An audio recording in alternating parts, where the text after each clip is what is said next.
गुरुर्ब्रह्मा गुरुविष्णुः गुरुर्देवो महेश्वरः गुरुसाक्षात् परब्रह्म तस्मै श्रीगुरवे नमः। अखण्डमण्डलाकारं व्याप्तं येन चराचरं तत्पदं दर्शितं येन तस्मै श्रीगुरवे नमः। ॐ पालकोण्डविहाराय पापपङ्कनिवारिणे शिवदेवस्वरूपाय श्रीप्रेमानन्दसद्गुरुं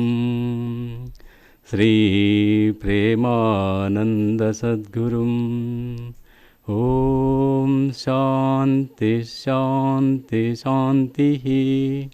हरिः ॐ श्रीगुरुभ्यो नमः।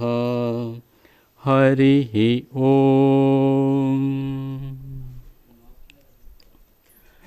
బ్రహ్మచారి మహర్షి శ్రీ శ్రీ సద్గురు శ్రీ ప్రేమానంద స్వాముల వారి దివ్య పాదములకి సాష్టాంగ ప్రణామములు అర్పిస్తూ ఇక్కడికి విచ్చేసినటువంటి దివ్యాత్మ స్వరూపులకి హృదయపూర్వక నమస్కారం. జంతువునాం నరజన్మ దుర్లభము అని శ్రీ శంకరాచార్యుల వారి వివేక చూడమణిలో చెప్పడం జరిగింది. ఎందుకు 84 లక్షల జీవరాశులలో మానవ జన్మనే మహోన్నతమైనది, పరమోన్నతమైనది, మహోత్కటమైనది అని శాస్త్రాలు వేదాలు అన్నీ కూడా చెప్పి ఉన్నాయి. మళ్ళీ 84 లక్షల జీవరాశుల్లో నేను ఉన్నాను అంటున్నాడు కదా, మళ్ళీ మానవుల్లో ఉన్నాడు, అన్నిట్లో ఉన్నారు. మరి ఈ జన్మని మానవ జన్మని ఎందుకు మహోన్నతమైంది అంటే, అన్ని జీవరాశులకి దేహం ఉంటుంది, ప్రాణం ఉంటుంది, ఆత్మ ఉంటుంది, అదే శరీరం ఉంటుంది. కానీ భగవంతుని సేవించే కోసం నవవిధ భక్తి మార్గాలు చేయించి ఈ యొక్క వాక్ అనేది ఉండదు. ఆవు చూడండి, కుక్కలు చూడండి, ఎంతో జ్ఞానం కలిగి ఉంటాయి. మనుషుల కంటే చాలా విశ్వాసం కలిగి ఉంటుంది. ఏంటి మానవుని కంటే విశ్వాసం కలిగినది ఏంటి? ఏ జంతువు? వెరీ గుడ్ అమ్మా, చాలా సంతోషం. కుక్క పాప బాగా చెప్పింది. ఎందుకంటే నాకు మొన్ననే ఒక డ్యూటీ నుంచి ఇంటికి వచ్చాను, రాత్రి 8:40 అప్పుడు, నిన్న రాత్రి అనుకుంటాను. ఎవరింట్లో వాళ్ళు టీవీ చూస్తున్నారు, మాట్లాడుతూ పాటలు పాడుకుంటున్నారు. కానీ మనం ఇంట్లోకి వెళ్ళి బయటకు వచ్చినా కూడా పలకరించేవాళ్ళు లేరు. అవునా కదా? అదే కుక్కకి ఒక 15 రోజుల నుంచి అంతే, నెల రోజుల నుంచి కొత్త ఇల్లు మారినాము. అక్కడ కుక్కలు కొద్ది బిస్కెట్లు వేస్తూ కొద్ది బెల్లం వేస్తూ దగ్గర తెచ్చుకున్నాం. నేను డ్యూటీ రోడ్లోంచి వస్తున్నాగా నాకు ఎదురు వచ్చినాయి. ఇవి ఎదురు వచ్చేసి పిలుచుకొని పోయి ఇంటి దగ్గరికి వెళ్ళి ఇంట్లోకి వెళ్ళిపోతే ఇంకా ఏం తీసుకొచ్చి పెడతాడని చూస్తూ ఉన్నాయి. దాని విశ్వాసం అంత ఉంది కుక్కకి. మరి అది మోక్షం పొందగలదా? దానికి అన్నీ తెలుసు. మళ్ళీ ఇంట్లో ఉన్నవాళ్ళు పలకరించే స్థితి కూడా ఉండరు. అందరి ఇంట్లో కూడా ఉంటుంది అనుకుంటా, నా ఇంట్లో అనేది కాదు. ఎందుకంటే ఎవరి లోకం సెల్లులు వచ్చినాక, టీవీలు వచ్చినాక ఎవరి జీవితం వాడిది అయిపోయింది, ఎవరి లోకం వాళ్ళు అయిపోయింది. ఇల్లు పెద్దగా ఉంటుంది, హృదయం చాలా చిన్నగా అయిపోయి ఉంటాయి. ఇక్కడ ఎందుకు చెప్తున్నానంటే, అమ్మగారు చెప్పినట్ల కుక్క చాలా విశ్వాసం ఉంది, సమస్య లేదు దాని ఎంత పెంచి పోషించినప్పటికీ, ఆస్తులన్నీ ఇచ్చినప్పటికీ పుత్రునికి అంత ప్రేమ ఉంటుందా, అంత విశ్వాసం ఉంటుందా చెప్పండి? ఎక్కడో దగ్గర ద్వేషభావం ఉంటుంది. ఓకే, మళ్ళీ మొక్కకి వెళ్తున్నాం. ఇక్కడ ఎందుకు చెప్తున్నాం అంటే, దానికి కుక్కకి అన్నీ తెలిసినప్పటికీ ఆ భగవంతుని కీర్తించక నోరు లేదు. అందుకే అది ఏం అరుస్తుంటుంది? రాత్రిలో ఒకప్పుడు తల అలా పైకి పెట్టుకుని బ్రహ్మముహూర్తం ఆ సమయంలో దానికి దేవతలు కనపడుతున్నారని చెప్తారు. అది గట్టిగా అరుస్తూ ఉంటుంది, అరుస్తుంటే నోరేస్తే. కానీ అది ఏం చేసి భగవంతుని కల్పించినప్పటికీ ఆయన పిలిచే కానీ స్తోత్రించే కానీ వాక్కు లేదు. అట్లా ఆవు కూడా చెప్తాం. చాలా జంతువుల్లో జ్ఞానం ఉంటుంది, అన్నీ ఉంటుంది. కానీ ఈ యొక్క నోరు అనేది లేకపోవలన వాటికి భగవంతుని పొందేకి, ఎందుకంటే పునరపి జననం పునరపి మరణం, పునరపి జననం జఠరే శయనం అనేసి చెప్పారు. ఈ జనన మరణ చక్రాల్లో విధింకపోవడానికి కారణం ఏంటంటే, ప్రతి ఒక్కరు కూడా మనకి 3 కర్మలు చేస్తుంటాం. మనస్సేకం, వశస్సేకం, కర్మణ్యేకం. మన మనసులో ఏదైతే ఆలోచన చేస్తామో మనస్సేకం ఒకటే, వశస్సేకం మనం అదే మాట్లాడాలి, అదే చెప్పాలి. కర్మణ్యేకం, ఏకం అంటే చేసే పని కూడా దాన్ని కలిసి ఉండాలి. ఉదాహరణకు మనం ఈ సద్గురువుల చెంతకు మనం వస్తున్నాం, ఎన్నో జన్మల పుణ్యఫలము ఇక్కడికి వచ్చి ఉన్నాం. జన్మలు చేసిన పుణ్యం లేకపోతే ఇక్కడ వచ్చే ప్రసక్తి లేదు. మరి ఇక్కడ మనం సద్గురు బోధలు వింటున్నాం, తరిస్తున్నాం. కుక్క రాత్రి కళ్ళగనేసి ఇక నేను ఈ విధంగా ఉండకూడదు, ఎందుకంటే నేను గత జన్మలో ఎంతో మహోన్నతమైన స్థితి పొంది ఉన్నాను, ఈ జన్మలో నేను చాలా బాగా ఉండాలి, ఇంకా మంచి ఉన్నతి పొందాలి, మంచి మానవ జన్మ పొందాలి, ముక్తి పొందాలని ఆలోచన చేస్తుంది రాత్రి కళ్ళలో కలిసినప్పుడు. మళ్ళీ ఉదయం లేస్తానే ఒకసారి నిద్ర లేస్తానే అది కుక్క ఇలా తల విదిలిస్తుంది. విదిలిచ్చేసి మళ్ళీ ఆ కుక్క ఎక్కడికి వెళ్ళాలో అక్కడికే వెళ్ళిపోతుంది, మళ్ళీ అదే కర్మలు చేస్తుంది. అదేవిధంగా సద్గురుని పాదచరణలు పొందిన పుణ్యాత్ములు అయితేనేమి, భక్తాత్రేసులు అయితేనేమి, ఈ యొక్క సత్సంగం ఉన్నంత వరకు, అంటే ఈ యొక్క కొలిమిలో వేడి చేసిన ఇనుము ఏ విధంగా అయితే వంగేకి అవకాశం ఉంటుందో అదే మాదిరిగా సద్గురువుల యొక్క శరణాలకి దగ్గర ఉన్నంత, సమీపంలో ఉన్నంత వరకు, ఉదాహరణకి మనం ఈ పాపాగ్ని నది దాటి ఇక్కడికి వచ్చేంతవరకు, ఇక్కడికి వచ్చినాక స్వామివారు ఆ ఉపదేశాలు విన్నప్పుడు మనలో కూడా కొన్ని లోపల సంఘర్షణలు జరుగుతుంటాయి, మానసిక సంఘర్షణ జరుగుతుంటాయి. స్వామి చెప్పే యొక్క వేద సత్యాలకి, ఈ సనాతన ధర్మానికి ఎలా ఉండాలి, ఏ విధంగా ఉండాలి అలా చెప్తున్నప్పుడు మనం ఎలా ఉన్నాం, ఏ స్థాయిలో ఉన్నాం, ఎంత స్థాయిలో ఉన్నాం, మనం చేసిన తప్పులేంటి, ఒప్పులేంటి అన్నీ కూడా ఇక్కడ వింటున్నాం. ఓకేనా? తర్వాత నేను ఇలా ఉండాలి అని అనుకుంటాం.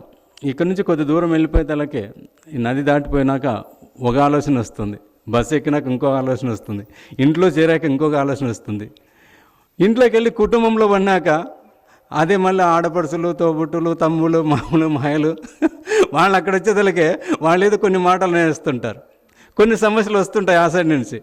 అక్కడికి వెళ్ళి అంటారు మళ్ళీ కుక్క మాదిరి ఇట్లా ఇదిలిచ్చేస్తారు, నేను అది కాదు, నేను గండి కాదు, ఇక్కడ నా కుటుంబం అనేసి మళ్ళీ నీకు ఈ మనస్సేకం, వశస్సేకం, కర్మణ్యేకం, ఇక్కడ ఏదైతే మనం ఇలా ఉండాలి అలా ఉండాలని ప్లాన్లన్నీ చేసుకొని ఇంటికి వెళ్తేనే ఆ యొక్క రాబంధులు, ఎందుకు బంధువులు రాబంధువులు అంటారు, ఈ సంసారం అయితేనేమి, సమాజం అయితేనేమి, అవన్నీ కూడా మనల్ని, మనస్సుని, వాక్కుని, చేసే కర్మని ఒకే దాన్ని చేయించాలి అంటే ఇంకా ఎంతో సంకల్పం, ప్రగాఢ సంకల్పం ఉన్నప్పటికీ ఆచరణాత్మక చాలా జీరో అవుతుంటాం.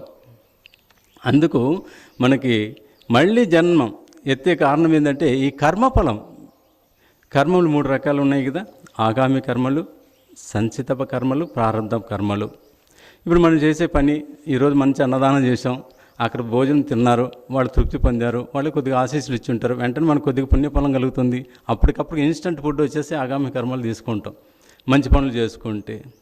సంచిత కర్మలు జన్మల నుంచి మన యొక్క కర్మలు చేసిన పాప పుణ్యాలు అయితేమి, పుణ్యాలు చేస్తే మనకి ఊర్ధ్వలోకంలో, పుణ్యలోకంలో కొన్ని రోజులు జీవించేకి అవకాశం ఉంటుంది.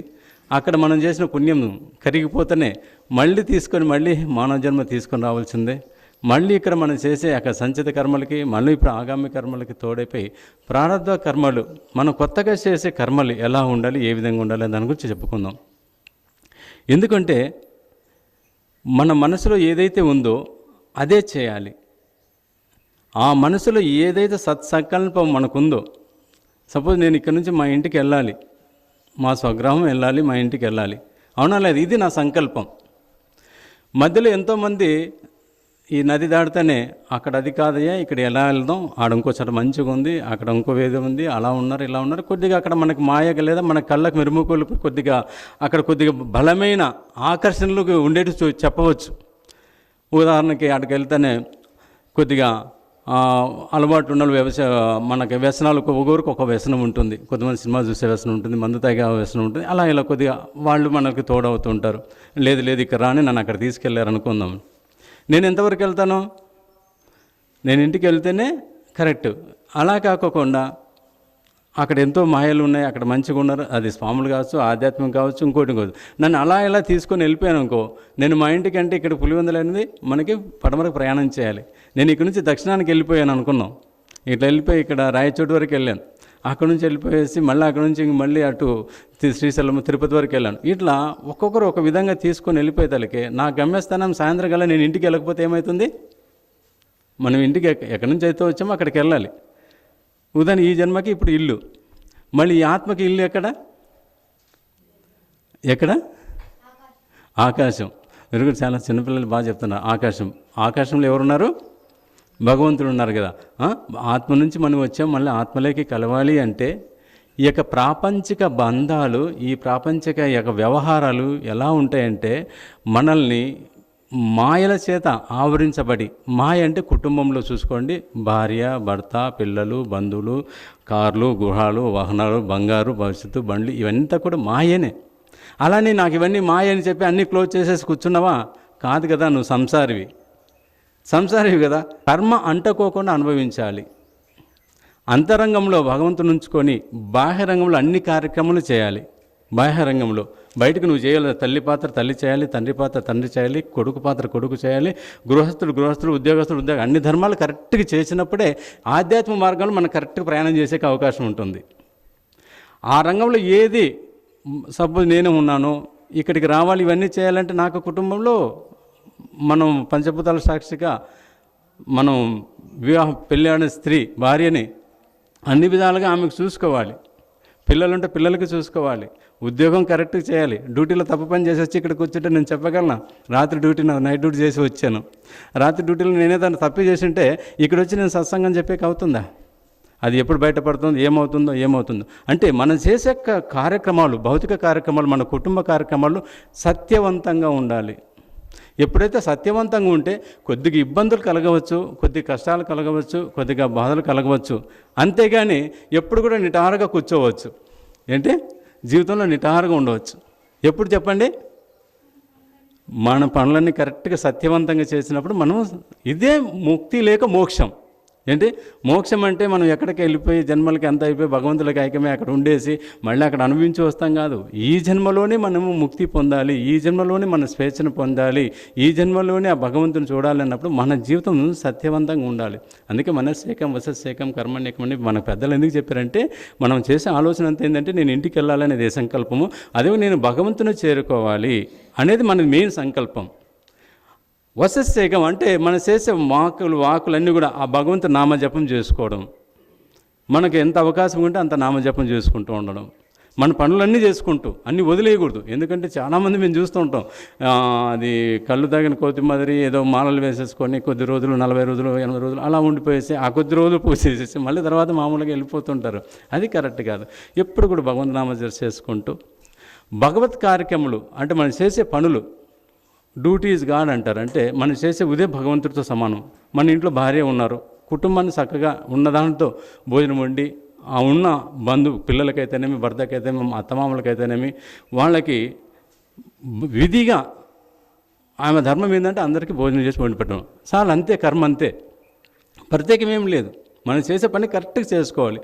సమయం దొరికిన భగవంతు కార్యక్రమం, ఇలా సేవ సత్సంగాలు చేసే కార్యక్రమాలు మనకు ఉంటే చూడండి. మనం సేవలు చాలా విధాలుగా చేయొచ్చు.